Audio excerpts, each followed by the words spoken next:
Hola, ¿qué tal estáis? Me llamo Ángel y estamos hoy a día 23 de abril del año 2022.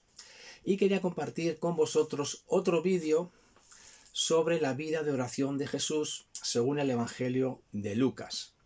Este es la segunda parte. Así que si no has visto la primera, pues puedes pinchar aquí y ver el primer vídeo, la primera parte de toda esta colección de vídeos que vamos a impartir sobre la vida de oración de Jesús según el Evangelio de San Lucas.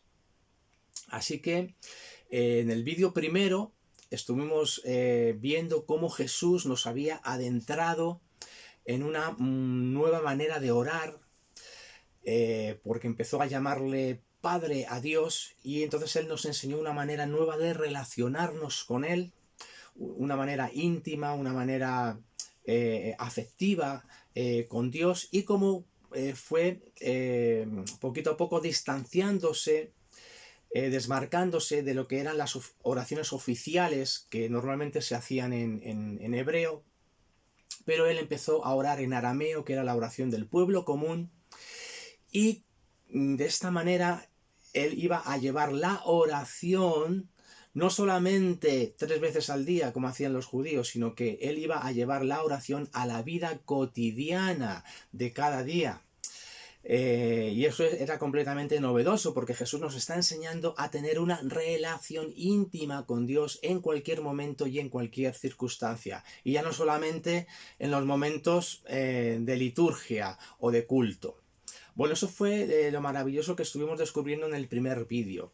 Vamos a seguir en el Evangelio de Lucas, capítulo 3, versículo 21, que dice así: Aconteció que cuando todo el pueblo se bautizaba, también Jesús fue bautizado, y orando, el cielo se abrió, y descendió el Espíritu Santo sobre él en forma corporal como paloma. Y vino una voz del cielo que decía: Tú eres mi Hijo amado, en ti tengo complacencia. Bueno, aquí vemos varias cosas, ¿no? Juan el Bautista estaba bautizando a las personas, a los candidatos que querían bautizarse. Jesús aparece allí también para bautizarse, y dice la Escritura que Jesús oró, que hizo oración, y mientras estaba orando pasaron varias cosas, ¿no? Lo primero es que el cielo se abre,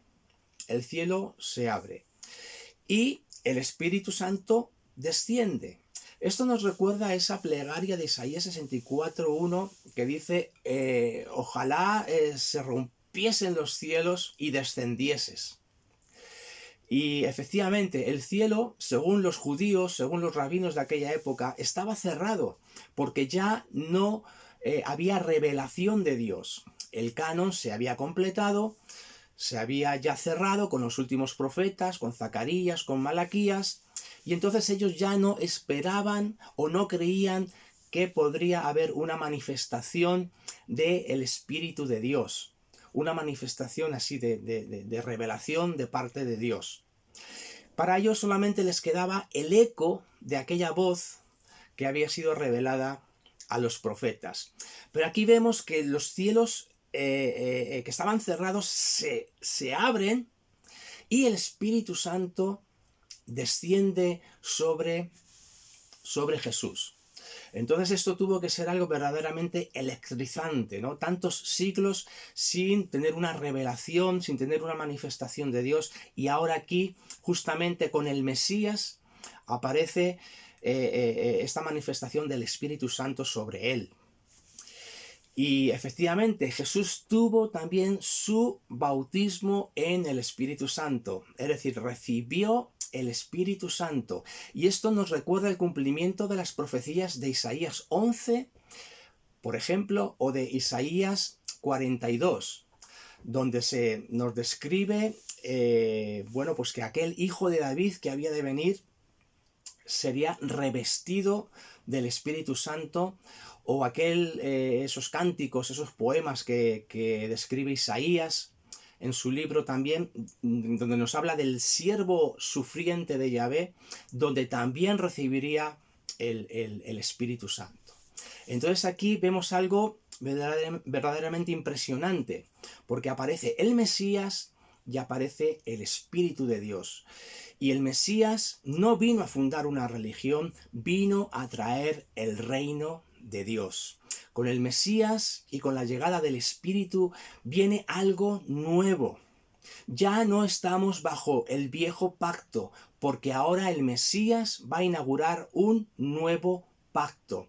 Y este nuevo pacto, según las profecías mesiánicas, pues va a ser un pacto donde este elegido de Dios, este Mesías, va a traer el Shalom y va a traer el jubileo.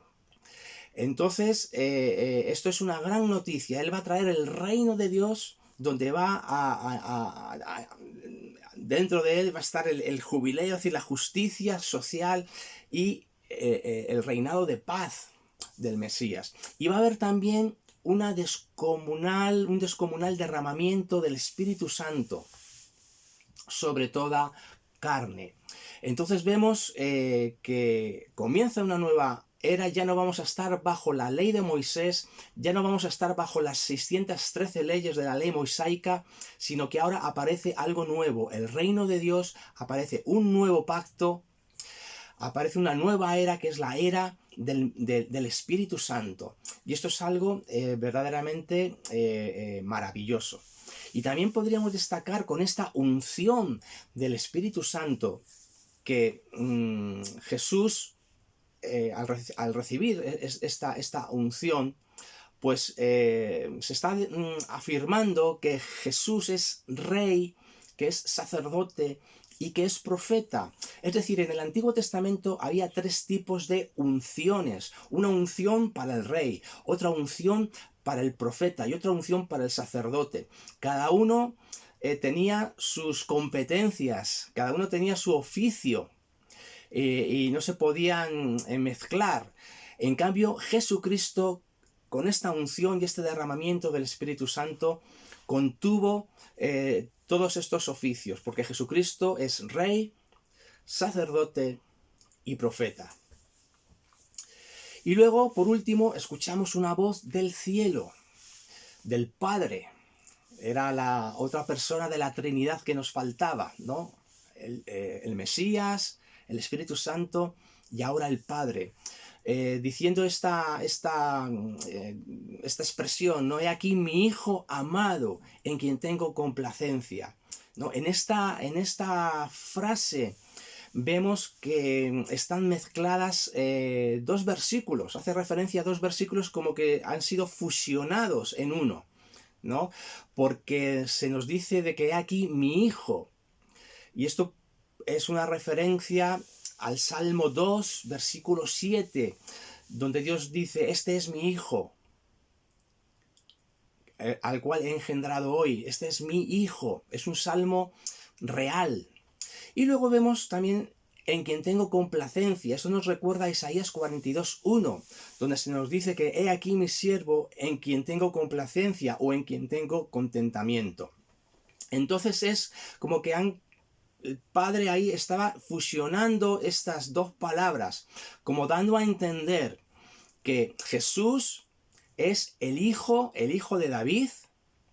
Aquí recordamos el pacto que Dios hizo con David. Esto está en 2 de Samuel capítulo 7. Y luego lo tenemos repetido en 1 de Crónicas 17. Donde vemos que otra vez se nos vuelve a contar en el libro de Crónicas, otra vez la historia de Israel, y se nos vuelve otra vez a contar este acontecimiento. Cuando Dios hizo un pacto con David sobre lo siguiente, ¿no? Él dijo que iba a tener un descendiente, o de que de su descendencia pues iba a venir aquel que iba a consolidar el reino, que iba a perpetuar el reino. Y ese que iba a venir era el hijo de David, ¿no? El hijo de David, que es Jesús. Entonces el Padre, con esta voz del cielo, está queriendo decir, este es realmente el hijo de David que había de venir. Este es el descendiente sobre el cual el reino va a ser establecido, un reino inconmovible. Pero por otra parte también nos está diciendo con esta voz del cielo de que este es el siervo del cántico de Isaías 42. Este siervo que viene a la manera de un siervo sufriente, ¿no? De un cordero que viene al matadero. Con lo cual está ahí haciendo esta fusión, ¿no? Dándonos a entender que Jesús viene como rey, efectivamente, pero no va a venir como rey a la manera de un rey mundano, de un rey de este mundo, ¿no? Sino que sus métodos van a ser conforme a los del siervo sufriente. Entonces, vemos aquí todo esto que se desencadena gracias a que Jesús estaba orando. Entonces los cielos se abren, desciende el Espíritu Santo, es ungido, reconocido como rey, profeta, sacerdote, y encima hay una voz del cielo que confirma todas estas cosas, ¿no? Y a nivel experimental, pues Jesús tuvo que sentir, porque dice esta palabra del Padre, he aquí mi Hijo amado, él tuvo que sentir a través de la oración el amor de Dios, y efectivamente, él comenzaba su ministerio y necesitaba empaparse del amor de Dios a través de la oración para poder realmente ayudar a todos aquellos que lo estaban necesitando. Bien, ¿y esto qué tiene que ver con nosotros, los cristianos? Bueno, pues podemos sacar también la misma enseñanza, porque a través de la oración los cristianos tenemos el cielo abierto, porque a través de Jesucristo Él nos ha abierto el cielo. Es decir, el velo que había entre el lugar santo y el lugar santísimo en el templo, el día en que Jesucristo murió en la cruz, se rasgó de arriba abajo. Y esto daba a entender de que ahora teníamos total libertad para entrar en el lugar santísimo, es decir, en su presencia. Entonces, como dice el autor de Hebreos, nosotros tenemos ahora libertad para entrar en el lugar santísimo. En plena certidumbre de fe, a través de la fe podemos disfrutar de esta presencia. También Jesucristo enseñó que todos podemos pedir el Espíritu Santo. Esto también lo enseñará más adelante, como lo veremos en Lucas 11. Jesús nos enseña a pedir el Espíritu Santo. A pedir el Espíritu Santo. Así que según Jesús, la oración lleva a tener una experiencia con el Espíritu Santo. Y eso también nos está realmente llamando la atención sobre qué cristianismo estamos viviendo. ¿Estamos viviendo realmente un cristianismo con el Espíritu Santo o sin el Espíritu Santo? Porque la diferencia es brutal. Un cristianismo sin el Espíritu Santo es un cristianismo que es una religión más, es una ideología más, es un moralismo más, es un cristianismo humanista, puede ser una filantropía, pero nada más. Es decir, Jesús no solamente vino a traer un estilo de vida y unos valores, sino que vino también a mostrarnos y abrirnos la puerta a una experiencia con Dios a través del Espíritu Santo. Tenemos que experimentar la presencia de Dios en nuestras vidas y eso solamente se recibe y se experimenta a través del Espíritu Santo. Así que la diferencia es como el día y la noche.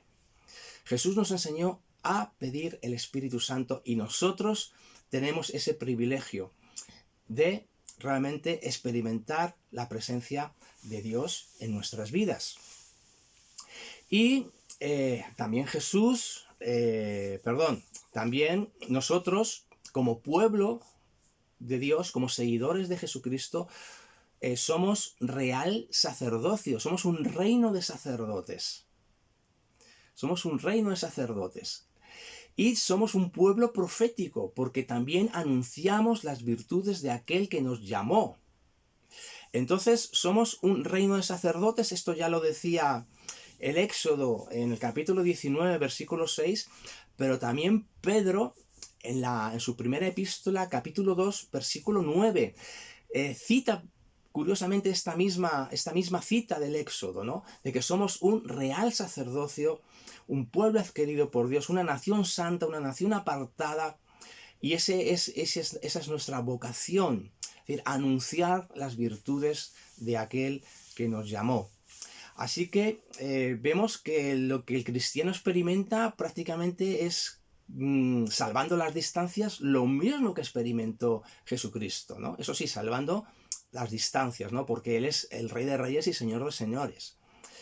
Y por último, pues si Jesucristo recibió esa voz donde decía que este es mi Hijo amado, nosotros también somos hijos de Dios. No en la misma manera que Jesús, porque Él tenía una relación especial con el Padre, ¿no? Y única. Nosotros somos hijos por adopción, pero a través de esa adopción también podemos clamar Abba, Padre. Así que lo que Jesús también experimentó diciendo Abba Padre y orando Abba Padre, nosotros también lo podemos realmente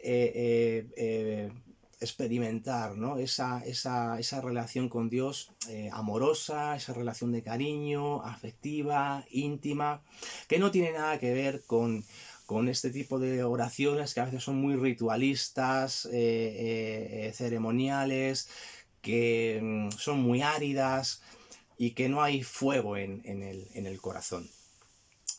Así que, amigos, pues esto es lo que quería compartir con vosotros, ¿no? Que a través de la oración se nos abre un mundo maravilloso de posibilidades. Así que, sin más, me despido de vosotros y si os ha gustado el vídeo, pues le podéis dar al like, hacer algún comentario constructivo y también si lo queréis divulgar en vuestras redes sociales, pues estaría eternamente agradecido. Así que muchas gracias por vuestra atención y nos vemos en la próxima.